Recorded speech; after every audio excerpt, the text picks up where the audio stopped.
যারা 47তম প্রিলিমিনারি দেবেন এবং যারা এর পরবর্তী প্রিলিমিনারি গুলোতে অ্যাপ্লাই করে প্রিলিমিনারির জন্য প্রস্তুতি নিচ্ছেন, তাদের জন্য কম্পিউটারের এই পর্বে আপনাদের স্বাগতম। কম্পিউটারের এই পর্ব থেকে কমপক্ষে 2 থেকে 3টি প্রশ্ন প্রতিবারই আসছে।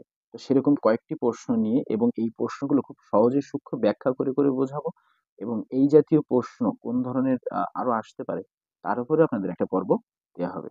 এই পর্বে দেখেন, যে প্রশ্নটি দেখেন, প্রথম প্রশ্নটি, যে কম্পিউটার ভাষায় সবকিছু শুধুমাত্র বাইনারি কোডে লেখা হয় তাকে কি বলে? তাকে এটি হচ্ছে মেশিন ভাষা বলে, নাকি সি ভাষা বলে, নাকি জাভা বলে, নাকি পাইথন বলে? আপনারা মনে রাখবেন, কম্পিউটার ভাষায় সবকিছু শুধুমাত্র বাইনারি কোডে লেখা হয়। এই বাইনারি যে কোড সেটি হচ্ছে 0 এবং 1। এই তো বাইনারি সংখ্যা। বাইনারি সংখ্যার এই কোডটাকে আসলে মেশিনের ভাষা বলা হয়। কারণ কম্পিউটার কেবল 0 এবং 1 থেকে 1 বোঝে। অন্য কোনো কিছু বোঝে না। আমরা যে বাংলা বলি, ইংরেজি বলি, হিন্দি বলি, উর্দু বলি, ও কিন্তু কিছুই বোঝে না। ও বোঝে কেবল কি 0 এবং 1। তো এটি হচ্ছে 41তম বিসিএস পরীক্ষা এসেছিল। তো এটি হচ্ছে 0 এবং 1, এটি মেশিনের ভাষা এবং কম্পিউটার কেবল এই ভাষা দুটি বোঝে। মানে এই দুটি বিশেষ যে অঙ্ক রয়েছে, সেই তাছাড়া আর অন্য কিছুই বোঝে না। এটি হচ্ছে প্রশ্ন উত্তর। পরের প্রশ্নটি আমরা একটু দেখি। নিচের কোনটি অক্টাল সংখ্যা? তাহলে এটি, এই যে 8 দেওয়া আছে, 8 দিলে আমরা বুঝবো কি এটি একটি অক্টাল সংখ্যা। এর সঠিক বাইনারি রূপ খুব সূক্ষ্মভাবে আমি সহজ করে বোঝাচ্ছি। এটা দেখেন, এই যে 24 যে 8 আছে, আপনাকে এটা কিসে রূপান্তর করতে হবে? বাইনারিতে রূপান্তর করতে হবে। এই ধরনের অঙ্কগুলো খুব সহজ। যাদের মধ্যে এরকম 2 এবং 8 এটা কি বেস, এই দুটো মানে একটা ফিগারে থাকে, অর্থাৎ 2 এর গুণিতক আকারে থাকে, তখন তাদেরকে আসলে মান বের করা সহজ হয়। কেমন? এখানে 2 এবং 8 এর মধ্যে সম্পর্ক কি? দেখি, 2 কে যদি আমি 3 বার গুণ করি, 2 যদি আমি 3 বার গুণ করি তাহলে কি হবে? 8 হবে। অর্থাৎ এইখানে এই প্রত্যেকটি সংখ্যা 2 এবং 4 এর 3টি করে বিট আমরা লিখলে হয়ে যাবে। যদিও এটির উপরে কিন্তু আমি আমাদের আমাদের দ্বিতীয় যে পর্বটি থাকবে, সেই পর্বে কিন্তু পুরা এই যে সংখ্যা পদ্ধতি নিয়ে আলাপ করব।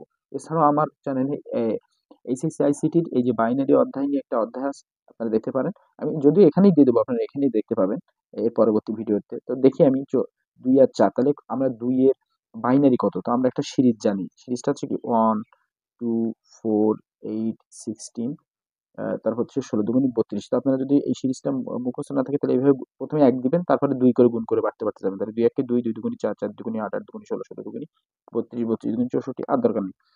প্রথমে আমরা হচ্ছে কত, 4 এর বাইনারি দেখবো। তো 4 এর বাইনারি মানে হচ্ছে এই 4, এই দেখেন 4 পেয়ে গেলেন। তাহলে 4টা অ্যাক্টিভ, তার মানে এই 4 হয়ে গেছে। তাহলে এই দুটো কি দিয়ে দেবো? 0 দিয়ে দিব। এদিকে না নয় কিন্তু এইদিকে।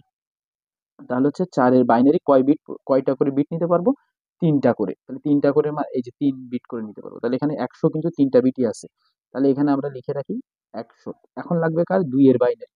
তাহলে 2 এর বাইনারি কিন্তু এই যে 2, তাই না? তাহলে 2 এর বাইনারি মানে কত নেব? এখানে 1। এই পাশে 1 এর জন্য কি নেব? 0।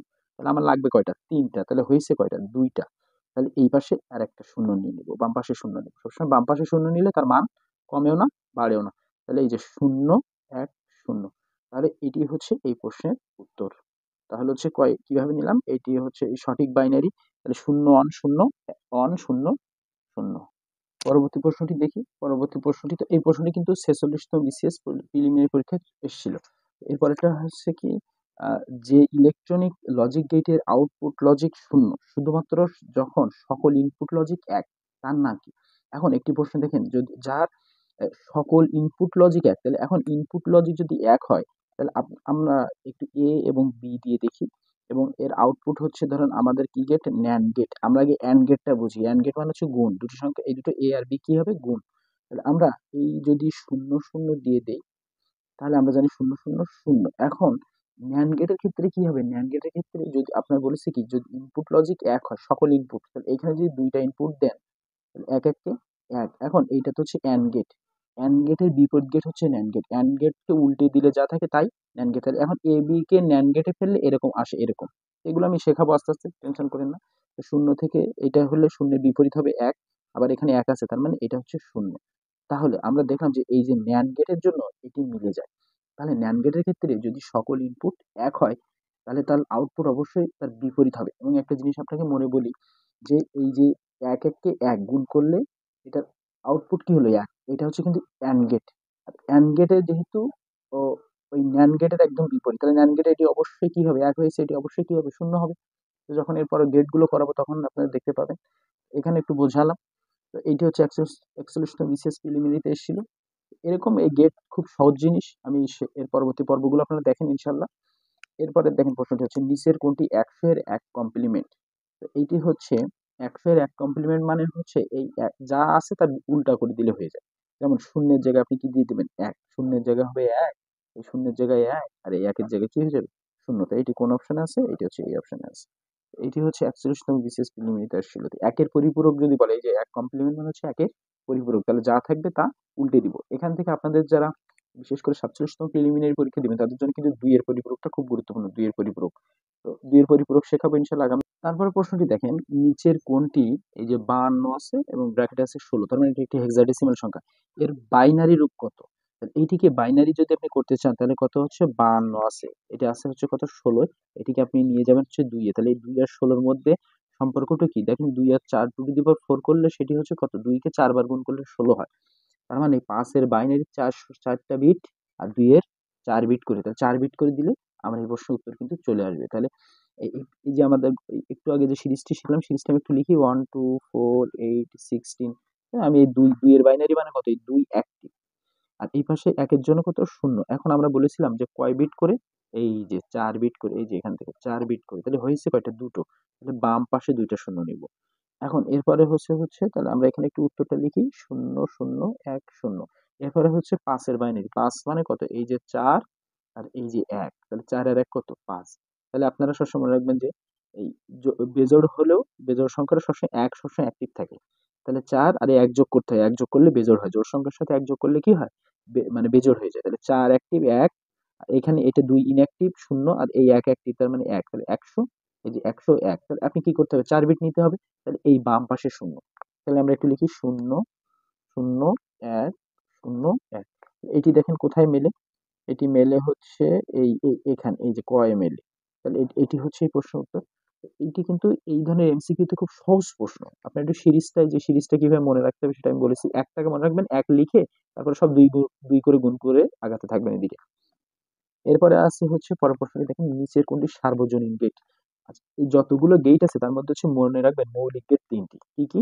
অ্যান্ড, অর এবং হচ্ছে নট। এই মৌলিক গেট হচ্ছে এই তিনটি।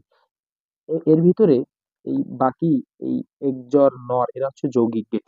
এই এই এই যে তিনটি গেট, এই তিনটি গেট দিয়ে এগুলো তৈরি করা যায়। হ্যাঁ, এখন প্রশ্ন হচ্ছে কোনটি সার্বজনীন গেট? তাহলে মনে রাখবেন এর ভিতরে যে গেটটি দিয়ে এই তিনটি গেটই রূপান্তর করা যাবে। কয়টি গেট? এই তিনটি, এই মৌলিক তিনটি গেটই রূপান্তর করা যাবে, তাকে সার্বজনীন গেট বলবে, ইউনিভার্সাল গেট বলবে। তো মনে রাখবেন এই যে নর গেট দিয়ে অ্যান্ড, অর এবং নট তিনটি বাস্তবায়ন করা যায়। তো এইগুলোর উপরে আমি ইনশাল্লাহ আলাদা আলাদা ভিডিও দিব, আপনি দেখতে পাবেন কিভাবে আসলে বাস্তবায়ন করা যায়। বা আমার এইচএসসি আইসিটির অধ্যায়ে দেখবেন এটার করা আছে।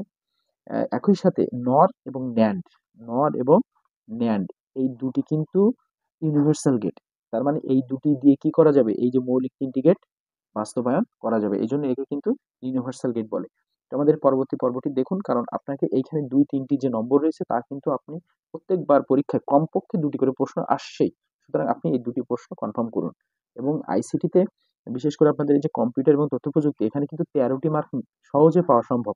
আমাদের এরকম যে পর্বগুলো থাকে আপনি দেখেন, যেমন এই পর্বে কিন্তু আপনি যদি খুব ভালো করেন তাহলে আপনার কিন্তু অবশ্যই 2 করে মার্ক আপনি পাবেন। তাহলে 13 পাওয়া খুব ইজিলি সম্ভব।